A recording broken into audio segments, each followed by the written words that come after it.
बचपन में साड़ियाँ बांध के आप दुपट्टे की साड़ी बना के डांस करती थी, कौन सा फेवरेट गाना था जिस पे बहुत ज़्यादा करती थी, पीछे ही नहीं छोड़? कभी कभी ऐसा होता है ना, एक फेज़ आता है कि आपके जहन पे एक गाना भी चढ़ जाता है, या कुछ एक फिल्म होती है आप उसको बार बार देख रहे होते हैं या सुन रहे होते हैं, कोई ऐसा था कुछ? बहुत सारे ऐसे गाने थे, हमेशा बॉलीवुड गाने थे। अच्छा। और हमेशा फुल बन के घूमना, साड़ी वाड़ी पहन के, शीशे में मेकअप करके, सब कुछ करके, चुन के ज़रा लंबा दुपट्टा निकालना, and doing all of that. But I think there were quite a lot of songs. Kajrare, oh nice, बड़ा चुन के मैंने निकाले कजरारे। बट कजरारे, आजा नचले, मौजा ही मौजा, देवदास के गाने थे। तो देवदास में फिर आप ऐसे एक्शन भी करती थी? मैं सब करती थी, शीशे के सामने खड़े होके देवा। कभी अपने आप को रिकॉर्ड किया था? नहीं, उस वक्त तो ये थोड़ी सीन था, मतलब मैं इतनी भी खैर पुरानी नहीं हूँ, लेकिन नहीं, लेकिन मेरे पास वो बड़ा सबसे पहला फ़ोन मेरा वो 3310 वाला था। हाँ, नोकिया 3310 था। उसके बाद मुझे और मेरी बेस्ट फ्रेंड को, she was my childhood friend, तो हम लोगों ने साथ पहली दफ़ा एक टच फ़ोन लिया जिसके बैक कवर्स 4 साथ मिलते थे और वो चेंज होते थे, so you could change the colours. और फिर हमने पहली दफ़ा ये देखा कि अच्छा ठीक है, वाईफाई से कनेक्ट कर सकते हैं, मतलब you do not need to put any card, या because I have seen my sister doing that, कि वो कार्ड लगता था और वो सारी चीज़ होती थी। तो उस सब से हमने शुरू किया। तो उस टाइम पे मुझे इतना नहीं होता था कि रिकॉर्ड करना चाहिए अपने आप को या कुछ, बस मुझे ये होता था कि मैं शीशे में देख के कर रही हूँ, दिस इज। अभी साड़ियों का शौक है बहुत ज़्यादा, बहुत ज़्यादा। मेरे पास एक पूरी कलेक्शन है साड़ियों की। मैं अभी श्रीलंका गई थी on my honeymoon, Yasir bot me so many saris, क्योंकि उनकी बहनें भी पहनती हैं। तो हमने मेरे लिए ली, उनकी बहनों के लिए ली, then we got some for emoji as well, Anwar Maqsood Sahab की बेगम, उनके लिए ली। तो फिर हमने बहुत सारी। Okay, I love sari. आप लोग सदर के एरिया में रहते थे, राइट? तो मैं सोच रही थी, वही खाने वाने की बात हो रही थी, what was your favourite food to go, जब तक आप बोर नहीं हुई थी? उससे पहले क्या, और रात को देर से जाके ऑर्डर करके मंगवा लेते थे फ़ोन करके, क्या होता था? ये तो बड़ा एक्साइटिंग, तो कोई सीन ही नहीं था। तो खुद जाके लेकर आती थी? हाँ, मैं खुद जाके लेकर आती थी। कितने मजे की बात है कराची में ये सोचना कि लड़की खुद जा रही है। हाँ, असल में आपको पता है, when you start living at a place जहाँ पे आप बंगले में रह रहे हैं या आप अपार्टमेंट में भी रह रहे हैं, शायद आपका इतना नहीं होता है कि आप जाके खुद कोई चीज़ जाके ख़रीद रहे हैं या कुछ। और आजकल का ट्रेंड भी बहुत ज़्यादा हो गया कि यू कैन ऑर्डर समथिंग, आ जाता है, डिलीवरी हो जाती है, सब कुछ हो जाता है, छोटी छोटी चीज़ें आ जाती हैं। मतलब मैंने तो मतलब रमज़ानों में नीचे जाना, झूले झूलना, बिकॉज वो एरिया इतना बिजी होता है। और वहाँ पे मतलब मतलब मेरी तो ज़िंदगी, मेरी अम्मी वहाँ पे शादी होकर आई थी, देन माई दादी was living there, so we were living there for over 30 years. तो हमें सब जानते थे नीचे।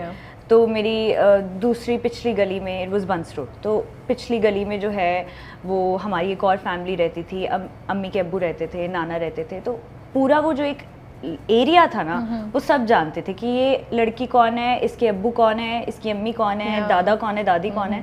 तो हम बड़े धड़ल्ले से नीचे जाते थे, बंस रोड तक जाते थे, स्ट्रीट फूड तक, और जाते थे, खाते थे। वहाँ पे there is this food centre की बिरयानी, वो मतलब आप मुझे दिन रात बिरयानी देते हैं, लेकिन जो वहाँ की बिरयानी है ना, वो मुझे बहुत पसंद है। तो वो जाके आपका तो होता था, मैं जाके लेती थी। और हम लोग वहाँ से बहुत सारी चीज़ें खाते थे। मतलब हम नीचे जाते थे, हम पिछली गली में जाते थे अपने अपने बोल्स लेके कि यार जाएंगे, गोला गंडा इसमें लेकर आएंगे, वो डंडे या प्याली में नहीं चाहिए, वो कप्स जो उसके होते हैं disposable.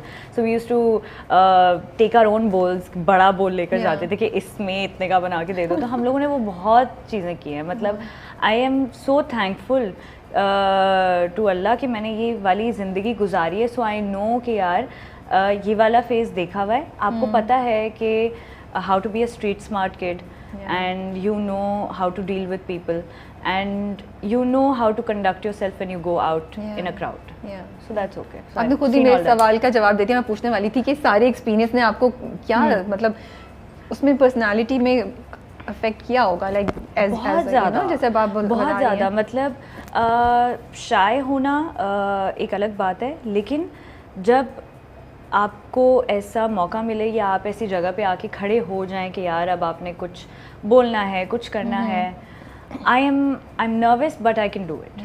So you know it gives me that confidence. वो उधर से ही आया होगा ना, सीइंग ऑल ऑफ दिस, हाँ मतलब ये देखना, ये करना स्ट्रीट की लाइफ से आया होगा ना। एग्जैक्टली। और फिर कैमरा फेस करना भी आसान हुआ होगा, इतना मुश्किल नहीं हुआ होगा। अच्छा, कैमरा फेस करना तो मेरे शुरू में सिर्फ मैंने जो पहली दफ़ा ज़िंदगी में एक मेरा पहला टीवीसी था, मेरी बहन मेरे साथ गई थी और it was a stop motion add, तो मैं अकेली थी और मुझे सिर्फ एक्सप्रेशंस देने थे और सब करना था, तो मैं अकेली, कैमरा मेरे मुंह के सामने, एक टीम। तो मेरी बहन मेरे साथ थी and I started crying. I think 146 studio ही था या I think it was some of that studio. तो मैंने ऊपर से नीचे देखा, मैंने कहा अच्छा ये इतने सारे लोग खड़े हुए हैं और सबकी नज़रें मुझ पे होंगी कि मैंने करना है ये, अच्छा ओके। मैं घबरा गई और मैं रोना शुरू हो गई। मैंने कहा आप ही, मैं नहीं कर सकती। I was I think 14। तो आप ही ने कहा नहीं, यू कैन डू दिस। आप ही ने मुझे समझाया, सब किया and then I went, I did it. उसके बाद से there was no turning back. उसके बाद से तो कैमरा खुलता है यही तो मेरा दोस्त है। That's so nice to hear. Iqra, जब आप फेमस होना शुरू हुई हैं, जब लोगों को पता चलना शुरू हुआ कि आप एक्टिंग कर रही हैं या आप टीवीसीज कर रही हैं, तो जो आसपास नेबरहुड था, मोहल्ले के सारे लोग थे, हाउ डिड दे रिएक्ट? उनके लिए कैसा था और आपको कैसा लगता था कि अब वो जो आप जा रही हैं गोला गंडा लेने प्याले में, अब तो मैं इकरा अजीज हो गई हूँ? ऑफ कोर्स ये तो नहीं होता होगा, बट क्या प्रोसेस था? मुझे बड़े वो सोच के एक हो रहा था। मुझे चूँकि मैं सबके सामने पैदा हुई, बड़ी हुई, सब कुछ हुआ, वहीं पे ट्यूशन जाना, सो हम लोग बहुत सारा, हम लोगों का मिंगल रहता था कि हम लोग बात करते थे, मिलते रहते थे एरिया में भी, सब कुछ। तो मुझे कभी भी उन लोगों के सामने ऐसा नहीं हुआ कि यार ओके अब मैं शायद कुछ ऐसी बन गई हूँ। मेरे किसी के सामने नहीं होता, but specially in front of them if you talking about particularly, तो मेरा कभी भी मैंने नहीं सोचा यार कि अब मैं तो टीवी पर आती हूँ, लोग मुझे देखते हैं, मेरा मतलब ये नहीं था, लेकिन वो इतना प्यार करते होंगे ना, उनकी एक्साइटमेंट तो बहुत ज़्यादा वही। हाँ, they were so excited, they were so happy, they used to talk about it कि अच्छा यार कैसे हो रहा है, क्या हो रहा है, मतलब क्या होता है वहाँ पे। they wanted to know कि how's the life, कि मतलब आप वहाँ जाते हो तो कैसा होता है काम, कैमरे पे कैसे बोलना होता है, अच्छा ये सब एक साथ होता है। अभी भी, आज भी मुझसे कभी कभी कुछ लोग पूछते हैं कि अच्छा ये पूरा एक ही साथ शूट होता है, अच्छा कैसे शूट करते हैं ड्रामा, अच्छा जब बोलते हैं तो वो वहाँ पे होते हैं, मतलब you know they want to know. So they always been curious, their happy, well wishers, हमेशा दुआएं देना कि यार they were proud of the fact कि यार हम इस बच्ची को जानते थे, बिल्कुल, और अब देखो she has done something for herself.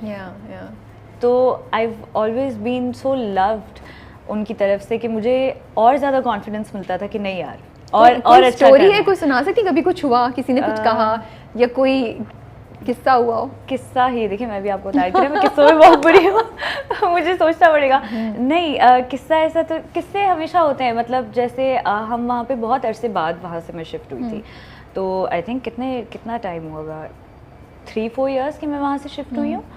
तो मैं वहीं पर थी और हमेशा जैसे हमारे बिल्डिंग के एक चौकीदार है, चौकीदार तो नहीं है, मतलब he is like an all rounder। तो अम्मी ने उसे अपने बचपन से देखा है, तो मुझसे भी वो पहले के हैं। तो इतने वो हेल्पफुल थे कि जब उन्हें पता चला कि अच्छा जी ये काम हो रहा है सब कुछ, तो I had these huge luggage bags जिसमें सामान होता था ड्रामों का और वो सब कुछ, तो मैं हमेशा उठा के ऊपर, I used to live on the 2nd floor, तो ऊपर लेकर जाना, नीचे लेकर आना। अम्मी बहुत डांटती थी कि नहीं उठाया करो ये सब कुछ, मैं बोलती थी नहीं मैं उठा लूँगी, तो वो सब मैं करती थी। बट देन ही वॉलंटियर्ड कि नहीं यार जब आप जाया करो सुबह तो मुझे बताया करो, आप मुझे कॉल कर दिया करो, मैं आपका सामान रख दूँगा, तो आपको ज़रूरत नहीं है ये आप उठा के ला रही हो और लेकर जा रही हो।